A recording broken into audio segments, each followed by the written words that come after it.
आता पाहूया 10च्या 25 महत्त्वाच्या बातम्या।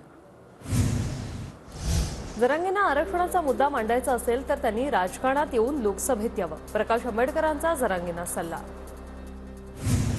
सगळे सोयऱ्यांबाबत अध्यादेश काढण्यासाठी सरकार सकारात्मक, अनावधानानं मुंबई आंदोलनावेळी परिस्थिती बिघडू शकते, तर जरांगेंवर कोणत्याही मंत्र्यांना ट्रॅप लावला नाही, शंभूराज देसाईंचं वक्तव्य। मराठा समाजाचं मागासलेपण तपासण्यासाठी 23 जानेवारीपासून सर्वेक्षण, 31 जानेवारीपर्यंत सर्वेक्षण पूर्ण होणार। पालिका नगरपालिकेतील कर्मचारी राज्यभरात सर्वेक्षण करणार। मराठा आणि ओबीसी आंदोलनासाठी काही तास शिल्लक, मात्र अद्याप कोणालाच परवानगी नाही, दोन्ही समाजाकडून आझाद मैदानासाठी अर्ज। राजस्थानचे माजी मुख्यमंत्री अशोक गेहलोत मातोश्रीवर उद्धव ठाकरेंच्या भेटीला, दोघांमध्ये जागावाटपासंदर्भात चर्चा सुरू असल्याची माहिती। गेहलोत इंडिया आघाडीत जागावाटप समितीचे समन्वयक। उद्धव ठाकरेंवर बोलण्याच्या भानगडीत कधीच पडत नाही, कुणाची तरी दिलेली स्क्रिप्ट ते वाचतात, फडणवीसांचा पलटवार। लोकार्पणातल्या योजनांमध्ये ठाकरेंचं काही कर्तृत्व नसल्याचीही टीका।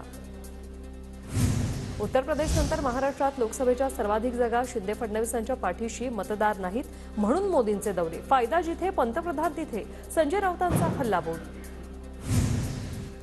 अलीकडे वाचाळवीरांची संख्या वाढली आहे, रोज काहीतरी बरळत सकाळी 9 ते 10 वाजता भोंगा वाजतोच, अजितदादांची संजय राऊतांवर नाव न घेता टीका।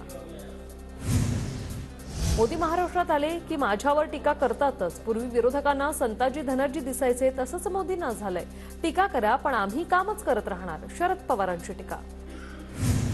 पंतप्रधान मोदींसमोर भाषणादरम्यान नरसई आडम यांच्याकडून उद्धव ठाकरे यांचा उपमुख्यमंत्री असा उल्लेख, नंतर आडम यांनी माफी मागत चूक सुधारली। अकोल्यातील शिंदे गटाचे सहसंपर्क प्रमुख संदीप पाटील यांचा अजित पवार गटात प्रवेश, मुंबईतील देवगिरी निवासानी अजित पवारांच्या उपस्थितीत संदीप पाटील यांची राष्ट्रवादीत घर वापसी। सोलापूरच्या कुर्डुवाडी नगरपालिकेतील ठाकरे गटाच्या 6 आजी माजी नगरसेवकांचा शिंदे गटात प्रवेश, आरोग्यमंत्री तानाजी सावंतांच्या उपस्थितीत पक्षप्रवेश सोहळा। नाशिकचे आमदार सत्यजित तांबे पहिल्यांदा नंदुरबार दौऱ्यावर, दुर्गम भागातील विविध समस्यांचा आढावा घेत लवकरच प्रश्न शासन दरबारी लावण्याचं आश्वासन। शरद पवार गटाकडून अजितदादांच्या जुन्या वक्तव्याचा व्हिडिओ ट्विट, दादांची टीका म्हणजे जहरी शब्द, आज मात्र माजी टीकाकार मूग गिळून गप्प, व्हिडिओ ट्विट करत पवार गटानं डिवचलं। छत्रपती संभाजीनगर जिल्ह्यात सुरू असलेल्या अंगणवाडी संपाला धक्का, अंगणवाडी संपातून 1096 अंगणवाडी सेविकांची माघार, उर्वरित अंगणवाडी सेविकांना प्रशासन रजिस्टर पोस्टाने नोटीस बजावणार।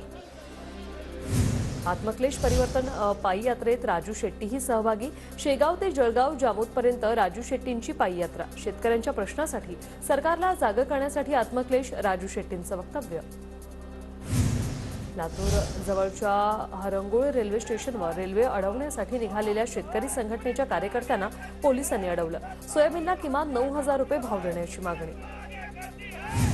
जळगावात महावितरण वीज लाईन कर्मचाऱ्यांचं महावितरण कंपनी विरोधात बोंबाबोंब आंदोलन, लाईन स्टाफ कर्मचाऱ्यांना स्वतंत्र वेतन श्रेणी देण्याची मागणी, कर्मचाऱ्यांनी कामावर टाकला बहिष्कार। परभणीच्या पिंगळी रेल्वे स्थानकावर पॅसेंजर रेल्वेला विनाकारण थांबा, आदिलाबाद परळी रेल्वे पिंगळी स्थानकावर विनाकारण 1 तास उभी केल्याने प्रवासी संतप्त। नाशिकच्या येवल्यात पाण्यासाठी शेतकऱ्यांचं आमरण उपोषण, शेती सिंचनासाठी पालखेड कालव्याचं पाणी न मिळाल्याने शेतकरी संतप्त। मुख्यमंत्री योगी आदित्यनाथ यांना जीवे मारण्याची धमकी, दहशतवादी पन्नूने पाठवला ऑडिओ मेसेज, राम मंदिराच्या कार्यक्रमात त्यांना कोणीही वाचवू शकणार नाही अशी दिली धमकी। आरजेडी प्रमुख लालू प्रसाद यादव आणि मुलगा तेजस्वी यादव यांना ईडीचं समन्स, या महिन्याच्या अखेरीस पाटणा येथील ईडी कार्यालयात हजर राहण्याचं समन्स। बिल्किस बानो प्रकरणातील दोषींना 21 जानेवारीपर्यंत करावं लागेल आत्मसमर्पण, वाढीव वेळ देण्याची याचिका सुप्रीम कोर्टाने फेटाळली। राज्य सरकारकडून 22 जानेवारीला शासकीय सुट्टी जाहीर, राम जन्मभूमीचा सोहळा साजरा करण्यासाठी सुट्टी जाहीर।